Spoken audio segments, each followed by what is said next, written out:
Good evening and welcome to our inaugural annual information meeting. Bonsoir et bienvenue à notre première assemblée Welcome to annuelle our first annual de meeting of l'information. information. My name is Larry Jameson. I am the chair of the Board of Trustees of the New Brunswick Teachers Pension Plan. A few housekeeping items for you as we get started. Presentations this evening will be delivered in English and French, with simultaneous translation available in both languages. If you are joining us online, you have the option to select your language of choice, as indicated on the control panel at the bottom of your screen. If you do not need translation, you do not have to do anything. For those joining us by telephone, there is a number to call if you wish to hear the presentations in English, another for French. For those joining us online, we encourage you to submit any questions you have for us, your Board of Trustees, or the presenters at any time during the meeting by clicking the Q&A icon at the bottom of your screen. We will answer as many as we can during the Q&A session. If joining us by telephone, please submit your questions by calling or emailing VESCOR after the meeting, and we will respond to you directly in the coming days. We thank you for joining us in this virtual format today. For some of you, this will be a new experience. For others, these virtual gatherings have become all too commonplace. We thank you for all of your support as we try to keep each other as safe as possible. Joining me today are fellow members of our Board of Trustees, Jennifer Morrison, Vice Chair, Jane Garbett, Leonard Lee White, Marcel Larocque, Paul Martin, Michael Springer, and Renaud Theriault. Two observers are also joining us, Bob Fitzpatrick and Carrie Lepke. Biographies of our trustees and observers are available on the plan's website. In addition, I would like to introduce this evening's presenters. Yves Plourde, actuary and partner with the plan's independent actuarial firm, LifeWorks, formerly known as Morneau Shepell. John Sinclair, President and CEO of VESCOR Inc., and the plan's investment manager and administration services provider. And Aaron Barton, analyst with VESCOR's member services team. As for myself, after many years of teaching and then serving as principal of Harvey High School, I've held several roles with the NBTA, where I'm about to retire as executive director. As a board, we have very diverse backgrounds, providing us with a strong board composition and different perspectives. Half of our Board of Trustees are appointed by the New Brunswick Teachers Federation, while the other half is appointed by the province of New Brunswick. Our two observers are appointed by the Federation and are invited to attend all of our board meetings. Even though we have been appointed by the NBTF and the province, each of us has a fiduciary duty to the pension plan and must therefore act in the best interests of the plan and you, our members, when administering the affairs of the plan. Failure to do so can result in disciplinary actions or revocation of the appointment. As your Board of Trustees, we continue to work hard to provide all members with a plan that provides stable growth to your pension fund during strong markets while remaining resilient in weaker economic markets. Your plan has stringent risk management processes in place when it comes to investments and must pass several risk management tests, which will be explained in more detail later this evening. This approach can result in more modest returns in strong markets, but has proven successful in protecting the assets of the NBTPP in more negative market conditions. It's not just the investment returns that are important to the NBTPP. It's also the expenses of the plan. In this, your board has been equally prudent, and we appreciate the administration expenses much lower than other plans in Canada, meaning more money stays in the plan for the benefit of all members. As we proceed through this evening, our goal is to give you a clear picture of your plan and where it stands today. We will now move on to our first presentation. The actuarial valuation report is an important tool used by the Board of Trustees to assess the plan's ability to provide pension benefits to you. It also helps guide us in making decisions regarding the finances of the plan and the ability of the plan to provide members with an indexing adjustment benefit. Yves Plourde will present the 2020 results. Welcome, Yves. Thanks, Larry. Merci, Monsieur le Président. Bonsoir à tous. Good evening to one and all. My name is Yves Plourde, and I'm actuary at LifeWorks, formerly Morne Chappelle. I am pleased to be here today to walk you through a summary of the financial position of your plan, the New Brunswick Teachers Pension Plan. Next slide. I will start by a short summary of the membership of the plan, review the evolution of the assets, and the plan liabilities over the years, and discussing the results of the financial position not only for 31st of December 2020, but also through the recent past, and review how the plan's financial position was affected by 2020 in the pandemic. And then I'll review the main triggers for action under the funding policy, and whether the plan is in deficit or in surplus. I will end my presentation with the risk management test results, and will provide information on the indexing adjustment awarded to the plan on 1st of January 2022. Let's start by the plan's membership. The number of active members has consistently grown these last few years. The graph shows us that the number of active members went from about 8,000 to 8,474 in the last 4 years. Similarly, the number of retirees grew significantly as baby boomers have retired in droves during the same period, from a total of about 9,000 retirees on August 31st, 2016 to 9,627 retirees on August 31st, 2020. For many years, the proportion of retired plan members compared to the number of active members has increased steadily. However, we have seen a deceleration of this increase in recent years and expect that the proportion of retirees compared to active participants will remain fairly stable from now on, and it could reverse within a few years. Next slide. On the asset side, the pension fund has increased significantly over the last few years, from about 4.6 billion on December 31st, 2013 to over 6.5 billion as of December 31st, 2020. The year 2020 was particularly good from an investment perspective, with an investment return of 7.06%, given that this performance was achieved in midst of a pandemic. John will provide more information about the performance in his remarks a little later. Now, in order to be able to determine the financial position of the plan, we need to compare the assets of the plan to its liability. Next slide. The plan's liability is a representation of how much money we believe should be in the fund at the time of the evaluation in order to pay all the benefits that members have accrued up to the date of the evaluation.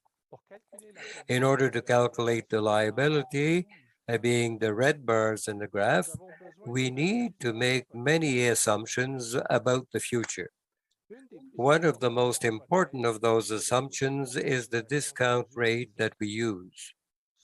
This rate represents our long-term estimate of expected investment returns for the future. Each year, we determine whatever the discount rate should be changed, given the constantly changing economic reality in which we live, and more specifically, the level of interest rates of fixed income investments. Since 2013, we have had to reduce the discount rate 4 times, given the steadily shrinking expectation of future returns and falling interest rates. In fact, over the past 7 years, we have gone from a discount rate of 6.25% per year, December 31st, 2013, to a discount rate of 5.4% at the end of the year 2020. That is a reduction in the long-term expectation of 0.85%. This is a significant reduction over a short period of time. It should be understood that when the discount rate is reduced, the actuarial provision increases. In other words, if we reduce our expectation of future returns, we have to put more money aside now so that we can pay the same pensions later. As you can see, the plan's liability went from about 4.6 billion in 2013 to over 6.1 billion as at December 31st, 2020. If you have a keen eye, you will notice that the assets in the plan increased faster than the planned liability over that 7-year period, as both assets and liabilities were about equal in 2013, and that now we find ourselves with a surplus of about $400 million. This result is impressive, given the continued reduction of the discount rate during this period. Next slide. Another way to show the results is to calculate the funded ratio of the plan, which is basically the assets of the plan divided by the liability. And this division gives you the funded ratio of the plan. As you can see in this graph, this ratio has remained above 100% for the recent past, which means that we believe there is enough assets in the plan to provide for all the benefits payable for the lifetime of active members and retirees. The funded ratio has in fact increased from a level of 100.2% 31st December 2013 at 110.2% at December 31st, 2019, just before the start of the pandemic. This means that as time went by, your pension benefits have become more secure as we accumulate a bigger buffer above 100%. You could say that the plan has been getting ready over the past 7 years to face whatever risk may lie ahead by accumulating a larger buffer over 100%, which brings me to the COVID-19 pandemic under which we still find ourselves today. Next slide. As a result of the uncertainty created by the beginning of the pandemic in March 2020, the financial markets retreated in an unprecedented manner, hitting a low of about the end of March 2020. For the first 3 months of 2020, the plan had investment returns of about minus 7.3%. which has reduced the funded ratio of the plan from 110.2% at 31st of December 2019 to about 100.9% March 31st, 2020. Even with a world pandemic, the funded ratio of your plan remained above 100%, and it even remained above the level it was at in 2013. This shows the resilience of the pension plan to adverse events thrown at it. Although it is not surprising that financial markets reacted negatively to a pandemic, what happened after the month of March, in my opinion, the most remarkable, when we saw the financial markets rebound almost as quickly as they had come down. Next slide. For the period of March 31st, 2020 to December 31st, 2020, the plan is the investment returns of over 15%, which would have brought the funded ratio back to over 112% at 31st December 2020. However, we had to reduce the discount rate used in the calculation of the liability, which caused the liability to increase, and therefore reducing the funding ratio to 106.5%, or about the average funded ratio in the last 6 years, after having passed through the pandemic so far. As mentioned before, the plan has been basically preparing itself in the last 7 years to face an event like this, and it passed the test with flying colors. We are still not out of this pandemic, with a fourth wave of infections currently raging. It can therefore be expected that some heightened volatility and uncertainty in the financial markets will likely persist for some time. Nonetheless, the investment returns for 2021 up to the end of September continue to exceed our discount rate. We can therefore estimate that the funded ratio has continued to increase since the start of the year 2021. I hope sincerely that we will not have to revisit the lows of March 2020, but you can rest assured that your plan is ready to face the music, notwithstanding market volatility. Next slide. Let's now think about the next 20 years projection. You can see that we expect that the funded ratio will hit over 133% in 20 years from now. This projection, which reveals that the ratio is expected to increase over time, reassures me that the design of the plan is such that chances of success in the future are on the outside. The road ahead for the next 20 years will certainly hold many surprises in store for us, and 2020 was a perfect example of that. But we now know that the plan is very resilient, and the margins built within the plan to absorb such shocks are working. Next slide. The trustees must ensure that the actuarial valuation of the plan is completed at least every 3 years, and that a cost certificate is completed for the 2 years separating two actuarial evaluations. So each year, whether it's when an actuarial evaluation is completed or a cost certificate is completed, the trustees must determine whether action is required following the results presented.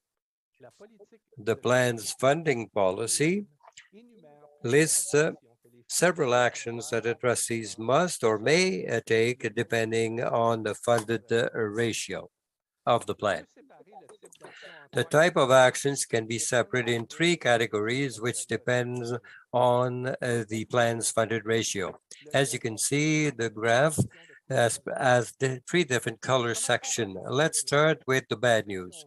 The red section at the bottom represents the actions of the trustees if the plan's funded ratio were to fall below 95% on average for 3 consecutive years.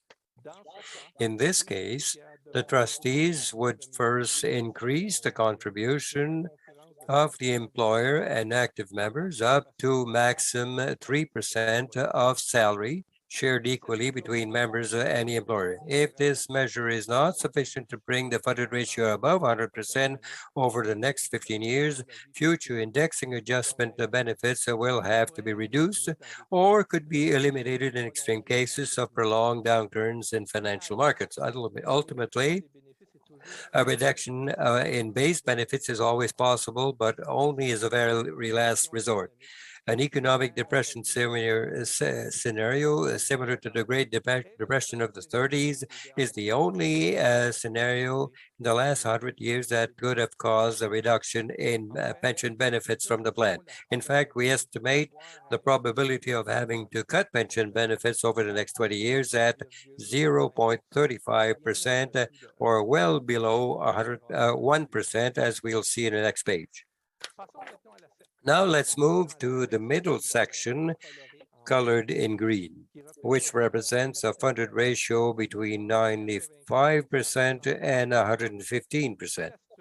This is the situation we find ourselves in now, and the situation that has prevailed since 2013, as is shown in the graph. In this situation, if there had been benefit reductions in the past, those reductions could have been restored.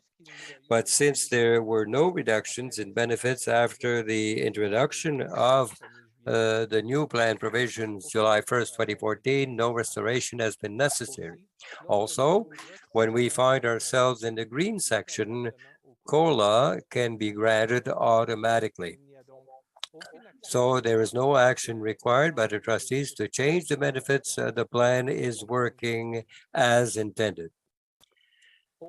At the top of the graph, we find the third section, the blue section or gray-blue section, which is reached when the funded ratio of the plan exceeds 115%. On average, between 2025 and 2030, we estimate that the plan will reach 115%. Above 115%, contribution reductions up to 3% of salary shared equally between participants and the employer may be implemented. When the plan goes above 120%, the trustees will be able to propose changes to the plan's benefits according to the rules established in the funding policy.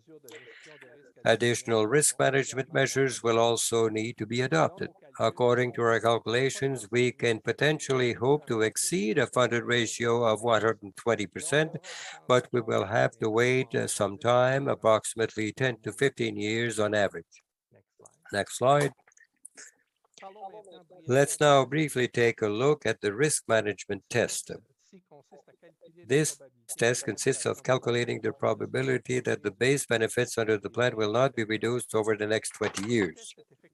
This test is performed during the full actuarial evaluation of the plan every 3 years. The last actuarial evaluation of the plan was performed as of August 31st, 2019, and at that time the risk management test was at 99.65%, which means that in 99.65% of the cases studied, the trustees do not have to reduce the base benefits of the plan over the next 20 years. This score exceeds the level of 97.5% found under the Pension Benefits Act. Since the plan meets this criteria, you can be assured that your benefits are secured. Next slide. I will now end my presentation by addressing the indexed adjustment benefit awarded to the plan in January 1st, 2026 each year. As long as the plan maintains a funded ratio above approximately 90%, a COLA will be awarded. The adjustment is based on the increase of the consumer price index or inflation in Canada, as calculated by Stat Canada. The adjustments granted on January 1st, 2022 is based on the increase of the CPI for the year ending June 30th, 2021. During this period, Stat Canada calculates an average inflation of 1.46%. Under the terms of the plan, active members receive full inflation applied to their pension accrued in the plan, and retirees and survivors receive 75% of inflation. For active members, this represents a COLA of 1.46%, and for retirees and survivors, a COLA of 1.10% is effective January 1st, 2022. Finally, I would like to reiterate that the plan will be able to continue to award cost of living adjustments in the future as long as the plan's funded ratio remains above approximately 90%. Even at the bottom of the financial markets downturn at the end of March 2020, the funded ratio only fell to 100.9%. This shows that the cost of living adjustment for either the January 1st, 2021 or January 21st of this coming year, 2022, were never really in jeopardy, even during the depths of the financial market downturn that we went through so far. Next slide. Next slide.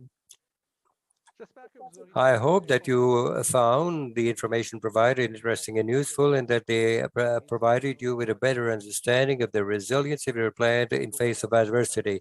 I thank you for your attention, and I will remain available for the question period at the end of the presentation. Thank you.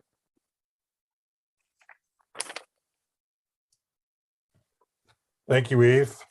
As a board, we are very pleased with the results of the most recent actuarial valuation report, and the plan continues to be able to provide the automatic cost of living adjustment that we become used to.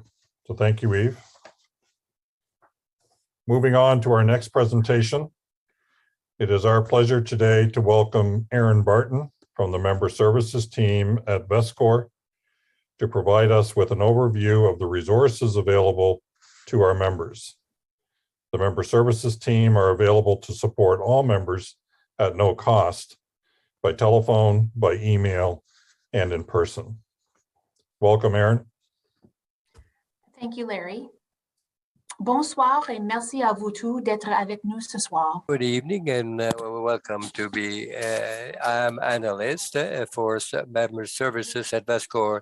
We're a team of member services to communicate continuously with the participants in the plan, either by phone, email, or in person, with regards to questions on a pension plan for teachers of New Brunswick.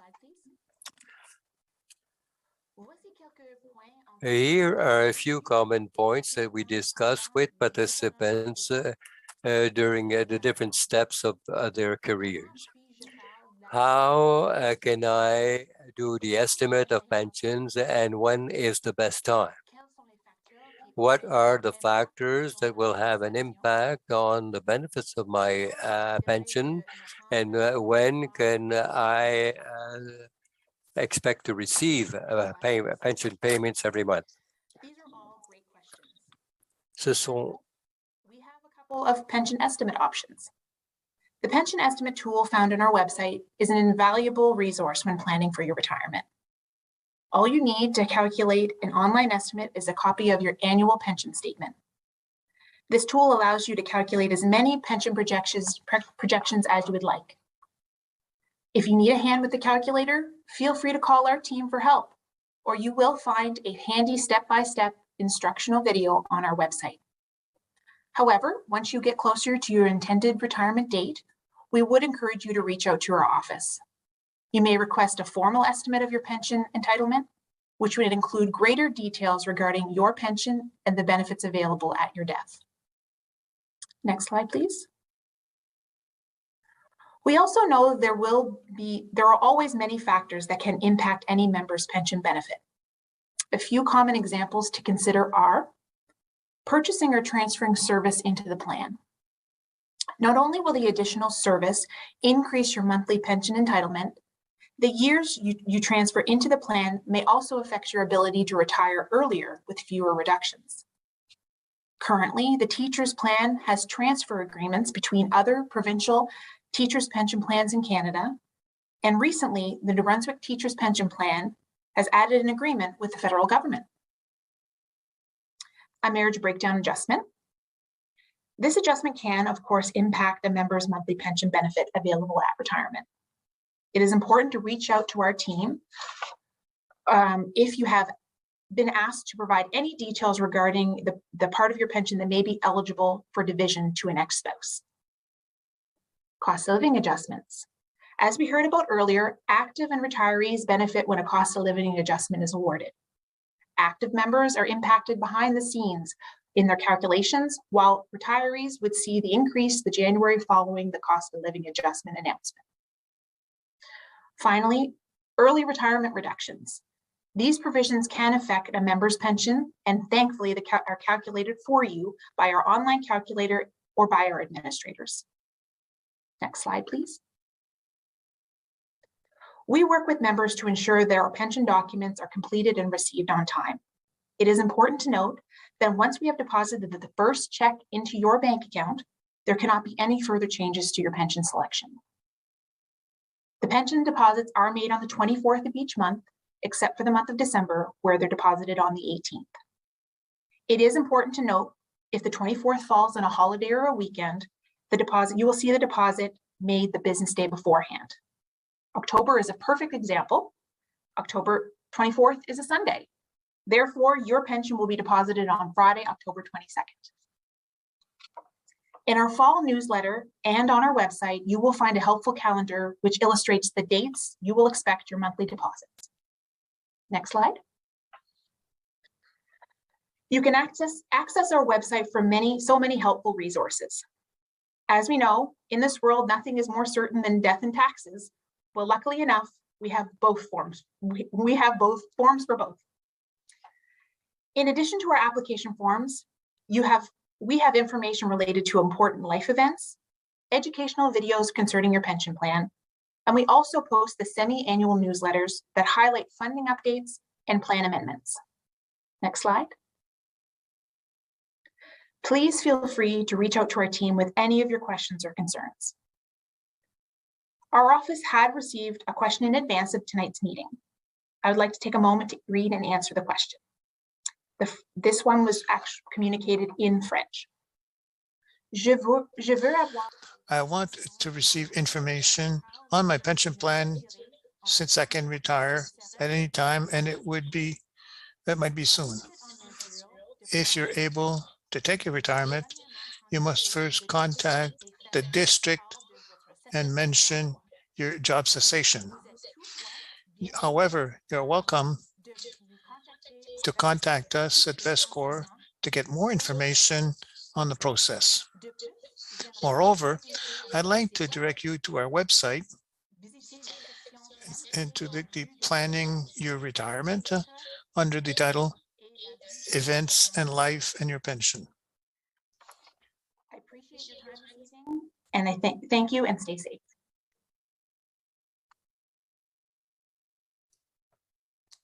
Thank you, Erin. A reminder to our members to never hesitate to contact Erin and the remainder of the member services team for any inquiries you have relating to your plan. I want to reinforce something Erin mentioned. The trustees are very excited to report that the new reciprocal transfer agreement between the NBTPP and the Government of Canada Public Service Pension Plan.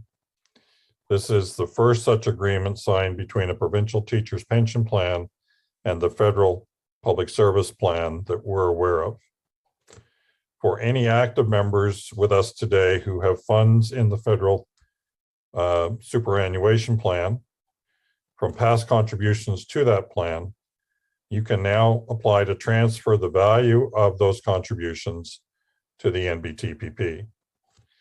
This will provide you with more service when calculating your pension benefit under the rules of the New Brunswick Teachers Pension Plan upon your retirement. If you have friends or family currently working for the Government of Canada who have been thinking about returning to New Brunswick to teach, we invite you to pass along the news of this agreement to them. We think this is a significant achievement. I now asked John Sinclair, President and CEO of VESCOR, the plan's investment manager and administration services provider, to join us. John will provide us with a summary of the plan's 2020 results and an update for 2021.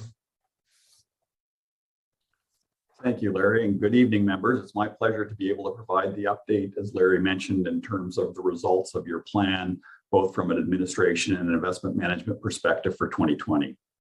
We thought we'd start off with the next slide and first of all, give you a little bit further update on who exactly VESCOR is. VESCOR is a private, independent, not-for-profit company that was set up by an act of the legislature of New Brunswick called the Vestcor Act in 2016. We're jointly owned by your pension plan and the New Brunswick Public Service Pension Plan. And our independence aligns very closely with the independence of both of those two plans. We're governed by an independent expert board of directors who have been chosen based on a skill set that is set out with respect to boards for similar type organizations and has expertise and experience that fits each of those skilled elements. Vestcor is supervised and regulated by the Financial and Consumer Services Commission of New Brunswick, commonly referred to as FCNB, and we're registered as an investment fund manager and a portfolio manager with FCNB. The audit committee of our board of directors is responsible for overseeing an independent audit that's conducted by a national accounting firm. In recent years, that's been KPMG, who have expert industry resources on hand to conduct a thorough audit of our activities. As shown on this slide, we provide investment management activities to 11 different clients with a total asset base of assets under management of about $20.7 billion as of mid-2021. We also administer 11 different pension plans, and they're not necessarily the same as the investment clients, although they largely are, and four employee benefit plans for the province.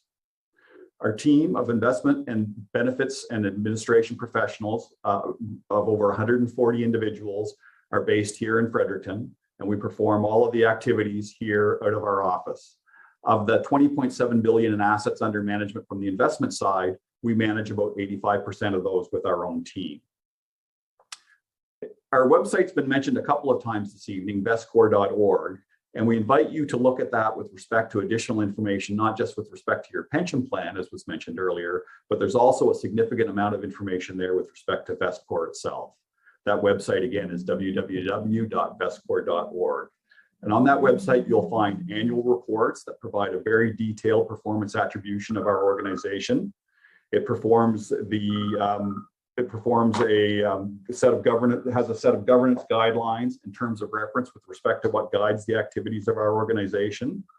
It also has the financial statements, the audited financial statements that I mentioned earlier, and some significant expense disclosure. So from the next perspective of the presentation, what I'd like to do is show you some information with respect to our administration activities. So if I can have the next slide, and one more, please. Here you can see that our administration activities are championed by four main teams here at Vestcor. First of all, the pension administration team looks after the day-to-day administration activities with respect to collecting contributions, both from employers and employees, maintaining the records of the members of the pension plans, and conducting the various calculations that are required with respect to the fund and the plan, and also ensuring that benefits are paid out on a timely basis to retirees. Our member services team, of which Aaron earlier, who participated earlier as a member, provides the day-to-day support to active, deferred, and retired members, from time to time surviving spouses and beneficiaries, and are also in touch on a day-to-day basis with various employer groups that have input into the pension plan. Our board support services team provides governance support to your group of trustees with respect to organizing their activities and also helping them keep abreast of best practice guidelines with respect to pension plan governance. And last but not least, our communications team, who's been responsible for putting together tonight's annual information meeting for you, is very much involved with helping members like yourselves understand your pension plan better and also receive various reports and transparency with respect to the performance of the plan.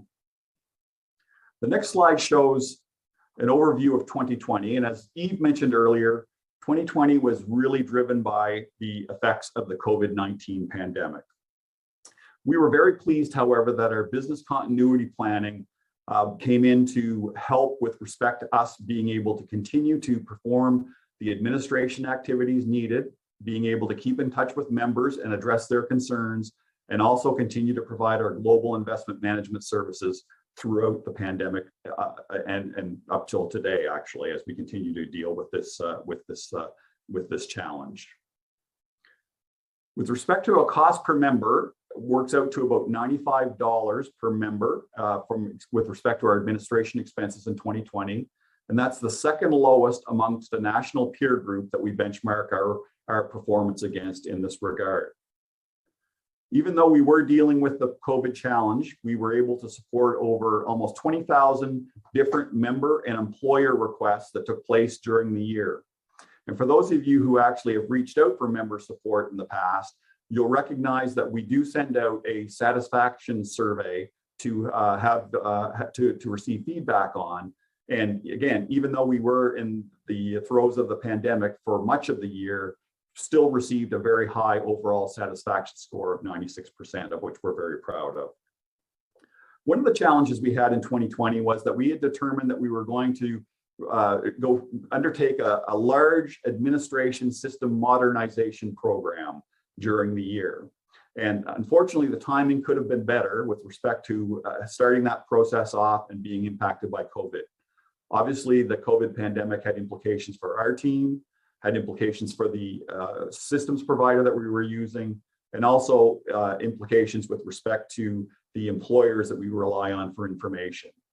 This caused some of our response times to be somewhat delayed vis-a-vis earlier performance metrics. However, we're proud to say that the system has been largely installed, and our results, our performance results with respect to responding to planned administration type requests are back to pre-COVID levels. And then last but not least, we continue to work on resources such as those that Aaron had mentioned earlier.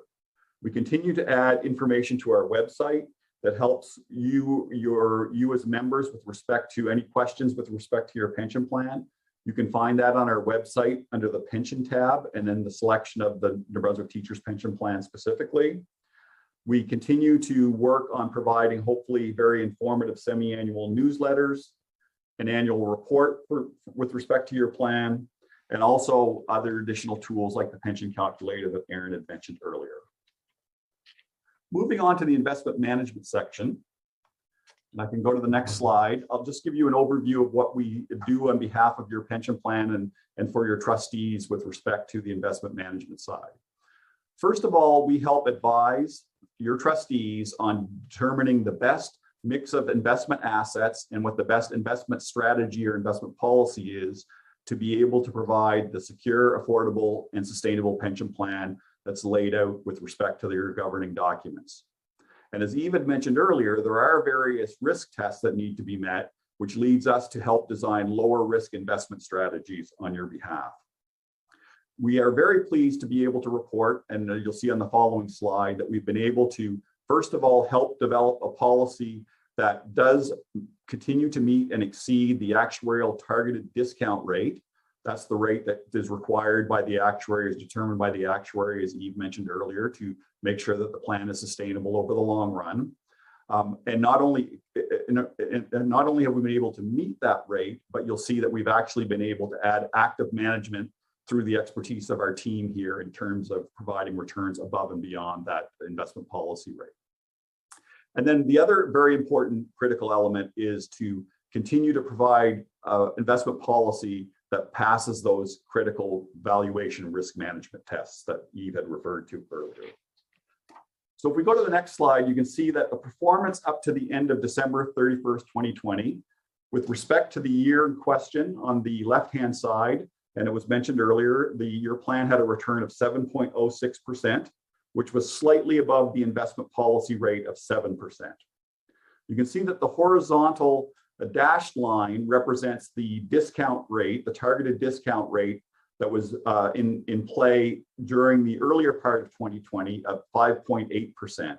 And I believe Eve had mentioned earlier that that rate has been reduced to 5.4% as recently to reflect the continued low interest rate environment we find ourselves in.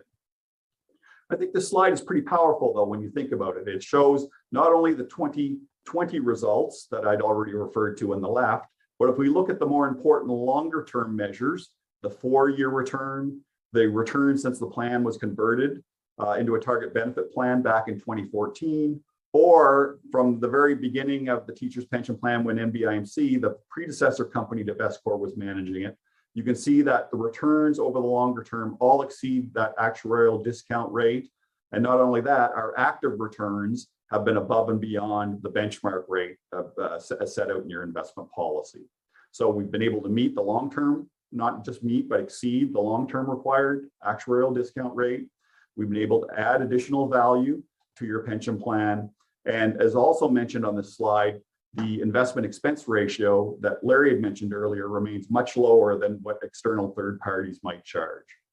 One way to think about some of these issues with respect to the value added here, if you look at that 4-year or sense plan conversion number, it's around 0.7% per year.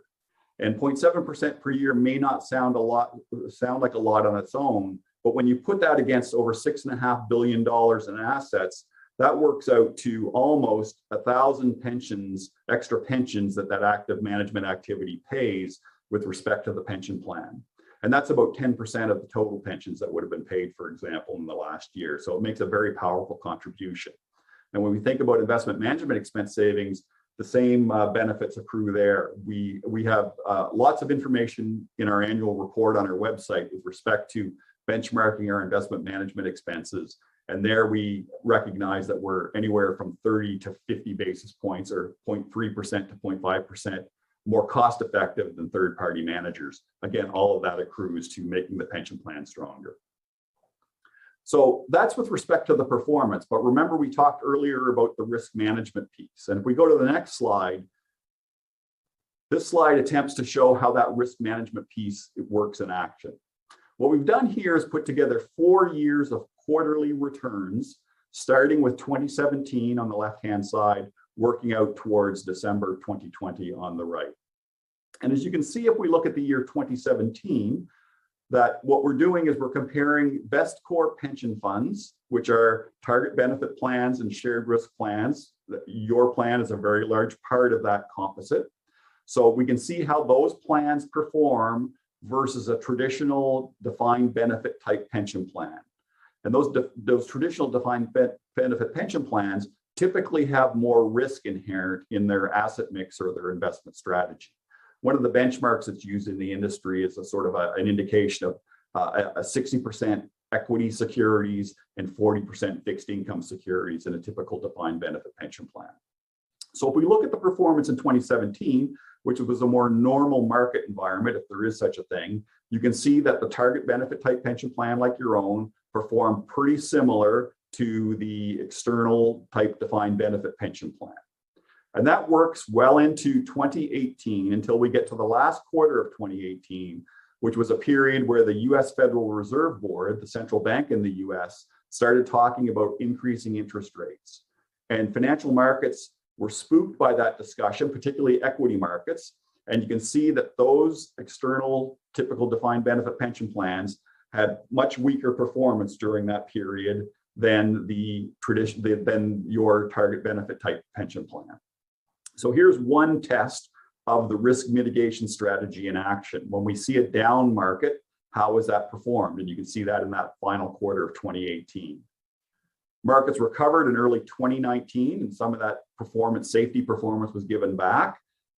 A more normalized market environment took place up until the beginning of the first quarter of 2020, which is the period that we've experienced COVID. And here again, you can see that the more traditional defined benefit pension plan, as indicated by this external survey, did significantly worse than the target benefit plan like the teacher's pension plan. So here's 2 examples over this 4-year period where we've seen the risk mitigation strategy in play. Then if we look at the panel on the right-hand side, if we look at taking those quarterly returns and putting them together into 4-year annualized numbers, because overall markets have been very strong, particularly equity markets, you can see that the external surveyed return was slightly higher than the Vestcor type pension plan return, 757 versus 717. One thing to point out here is that these are gross returns, however, and they don't take into account any type of management expense ratio adjustment. And if we were able to do that, we would have much closer returns over that 4-year period. But one of the other important measures, again, thinking about the risk focus of the plan, is the risk calculation of those quarterly returns. And this is just a quarterly standard deviation annualized. And you can see here that the risk calculation of 639 is much lower than the external survey of 977. And if we try to put that into a factor of return versus risk, you can see that, again, the VESCOR type plans like yours have done much better on a risk adjusted basis. So again, to recap, we've been able to exceed the target actuarial performance required of the plan. We've been able to add additional value above and beyond the investment policy that was required there. And we've done that with much less risk to the pension plan itself, and all on a much more cost-effective basis. The next slide shows the actual mix of your assets. So as I mentioned earlier, the traditional defined benefit pension plan traditionally is something like 60% equities, 40% fixed income. And one of the ways that we are able to achieve this lower risk is having a very well diversified mix of investments, as shown here. And you can see that from a fixed income perspective, about 32% of your assets are in fixed income, about 45% in equities. And then we have a mix of about 15% of inflation-linked assets and 8% in absolute return strategies. A much more diversified mix, again, than what you would see in a more traditional type pension plan that wears much higher equity risk than what we have, for example, in your pension plan. So then to wrap up from my perspective, just to give you an update of where we sit at mid-year, you should be receiving your mid-year newsletter very shortly. I know that's been finalized. And so on the next slide, we'll just show, for example, that the year in 2021 year to date has continued to be quite strong. The global economy has continued to recover out of the COVID situation, and investment returns continue to be quite positive. At mid-year, June 30th, our gross return was 3.94% for the teacher's pension plan. And that 4-year annualized return of 7.26% is pretty similar to where we were on a 4-year return basis back at the end of last year. That has increased assets by about $174 million over that 6-month period. And then, as Aaron mentioned, one of the things that we have done is that we have very much tried to adapt to the COVID situation in providing virtual services. This meeting tonight is a good example of that. However, we as well have conducted a number of employer and member presentations online, have a number of resources available on our website. And as was mentioned by Aaron earlier, we do welcome the ability, if members have questions, to reach out, preferably through the telephone, email combination or contact information we provided earlier. We're also happy to set up video connections if that's helpful with respect to communication. And if it is totally necessary, we are seeing clients at our office. However, we do ask that they self-declare that they are fully vaccinated in order to do so. We have been trying to keep an up-to-date status on our website as to our office openings, and information can be found there as we progress with the pandemic. Or again, you can phone our 1-800 number and get an update of our status there. So that concludes the information we wanted to share with you from a VESCOR perspective this evening, and look forward to any questions later.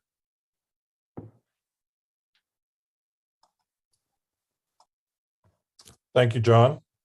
That completes our formal presentations for today.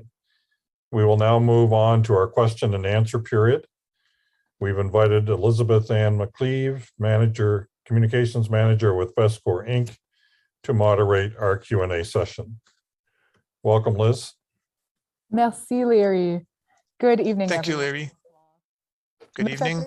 It's a pleasure for me to be with you tonight. If you have questions for the Board of Trustees or our guests with us tonight, please submit them by clicking on Ask a Question, which shows on the screen. So for those who are reaching us by phone, we invite you to contact VESCOR tomorrow with all your questions. If you have questions specific to your own pension plan, we encourage you to contact these service members, a team, from Monday to Friday between 8:15 and 4:30 at 1-800-561-4012, or by email at info@vescor.ca. westcorp.org. Above and beyond the questions we'll have tonight, we'll answer to those who, for some of you over the past few days. Any question that we will not be able to answer this evening are going to be answered in the following days, and a summary is going to be available for you at westcorp.org/RTNB. So our first question this evening that was submitted. Good. And I'll ask Eve if you could answer that question for us, please. Absolutely. Thanks for the question. So the discount rate, when we do an actuarial valuation, first of all, we project future pension payments into the future all the way up to the last retiree passing away. And what we do is we discount those future cash flows to today. So the discount rate is the rate at which we use to discount those cash flows. And it should represent the expected future return on assets, because you have a pot of assets growing with interest and investment income to back up those liabilities or to pay those future pension payments. What we want to do is to try to find the amount of money needed today to pay those pensions, and that discount rate, which is the estimate of future expected long-term investment return, allows us to do that. Liz? Thank you, Eve. The second question we'll pose to John Sinclair from Vescore. Whereas the Auditor General is not auditing Vescore accounts, who is the external auditor? So the external auditor, as I mentioned earlier, is a national accounting firm, KPMG, and they audit the accounts of Vescore under the direction of the audit committee of our board of directors. And the copies of the audited statements can be found in the annual reports that are for Vescore Inc. that are resident on our website. Thank you, John. A question from a member this evening. As a divorced retiree, if I remarry, would my second wife be entitled to my pension? And I'll ask Erin with the member services team. I think you would be best to answer this. Thank you. Thanks, Liz. So if I understand this question correctly, the member is asking how your death benefit will be paid if you become divorced in retirement and remarry. Generally speaking, if you chose a pension option that was intended to be paid to your spouse at retirement, your new spouse is not entitled to a survivor benefit. However, if the retiree had chose a pension option where a spouse would only be determined at the member's death, then there could be an opportunity for the new spouse to apply for the benefit. Thank you. Thanks, Erin. Another question that we received. What was the New Brunswick government's contribution to the TPP in the last fiscal year? Jennifer Morrison, who's the chair of the audit committee, I'll send this question over to you. Great, thank you. So in calendar 2020, the employer contributed $75.2 million into the pension plan. At the same time, employee contributions were $72.6 million for a total of $147.8 million. This information can be found on page 15 of the 2020 annual report. Thank you, Jennifer. And for anyone looking for the annual report, it's available at www.vescore.org/NBTPP. Si vous voulez voir une copie du rapport annuel, visitez le site web. If you want a copy, you can go to the website. Is there a possibility of COLA for retirees increasing above 75%? Wasn't the reduction a temporary measure? Larry, would you be able to answer this question? Thanks, Liz. I'll answer the second part first. I did most of the information sessions for teachers and retirees around the province at the time of reform. And the change in COLA for retirees was never presented as a temporary measure. In fact, it was central to being able to reach an agreement with government to maintain the teacher's pension plan in the form that it currently is in. Future indexing in a plan is one of the most expensive provisions for any pension plan. and the actuary will tell you it is very costly. We were able to maintain future indexing where other plans in the country have not been able to, albeit for retirees a bit less than it was before. The offer was made by retirees, the leadership of retiree groups at the time, saying that they could not contribute in any other way to trying to salvage the plan in its current form. It wasn't enough to move the plan to a balanced funding position. And so active participants to the plan also had to increase contributions significantly and have benefit reductions in terms of how pensions are calculated post-reform to try to reduce that liability. If the plan were to move well into surplus, there are various steps in the plan that have been outlined by the parties that the trustees must try to follow.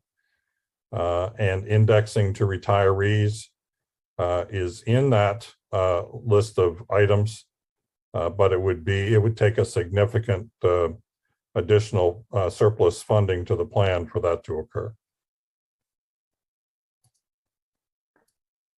Thank you, Larry. Our next question was submitted in advance. How will the changes to CPP affect teachers' contribution rates and their retirement incomes moving forward for future retirees? I'll ask Yves Plourde from LifeWorks if you could answer this question.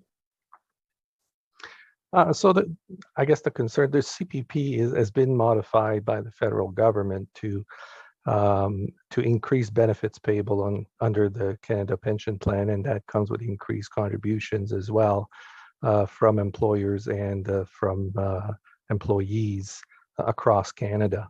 The concern, I believe here, is that because your plan is integrated with CPP, that you would see maybe a bigger reduction to your benefits at age 65 as a result of the increased CPP. And also given that your contributions to the plan have not reduced and maybe members are paying a bit too much. And I can assure you that the teacher's pension plan, in terms of calculating the pension and the amount by which it reduces at age 65, is based on the old formula of the CPP, and therefore you won't see any difference as a result of the increase in the CPP benefits. You won't see any difference in the teacher's pension plan benefit for future retirees or for past retirees for that matter. Thank you very much, Yves. We'll go through a couple more questions before we close for tonight. What is the total net asset of the NBTPP, and what was the net rate of return on investments? I'll ask if Jennifer Morrison, as the chair of the audit committee, if you could answer this question, please. Thank you, Elizabeth. As of December 31st, 2020, the net assets in the pension plan were $6.5 billion. And again, for that same calendar year, the rate of return on investments was 7.06%. That was gross of administrative expenses. Thank you, Jennifer. Question for John Sinclair. Is VESCOR strictly a New Brunswick organization? Yes, VESCOR is essentially a New Brunswick organization, as I mentioned, set out under a provincial government act. We're located in Fredericton. All of our operations are based in Fredericton, and all of our clients are public sector type plans within the province itself. Thank you, John. A question we just received: what happens when I die if I do not have a spouse? Is there a payout to my heirs? And how is that calculated? Erin, with our member services team, would you be able to answer this question? Sure, thanks. If you're an active employee and do not have a spouse at your death, we would determine if you had an eligible dependent child first. If you do not have a spouse or a eligible dependent child, your contributions plus interest would be paid directly to your estate. And there are other conversations to be had about the pension option you choose at retirement. As far as if you or do not have a spouse, I would encourage you to contact our office if you have any further questions about that. Thank you, Erin.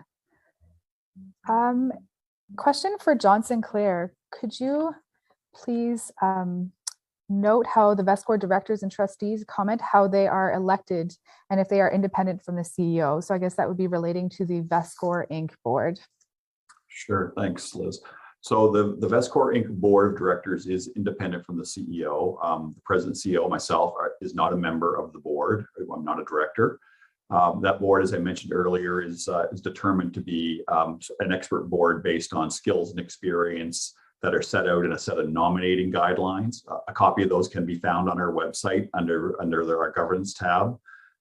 As directors' terms expire, much like many other companies, the board, a group of directors whose terms are not expiring will form an ad hoc nominating committee. We'll look at the director who is potentially leaving the board, check their experience versus our skills matrix, and use a process to which to date has really been using an external recruiting firm to identify potential candidates to fill that role.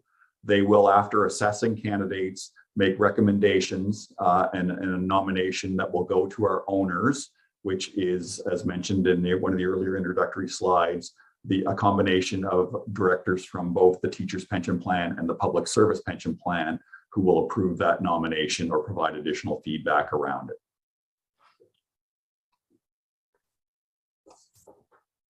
Thank you, John. And we will conclude for this evening. Alors, nous allons conclure notre séance de questions-réponses. Si nous n'avons pas pu répondre à vos questions, ne vous en We faites will pas. now conclude our question period. If we haven't been able to answer your question, we'll answer them directly, but all the questions and answers that will be posted on the website. If you have further questions, don't hesitate to call the trustees or members of info at vescor.org.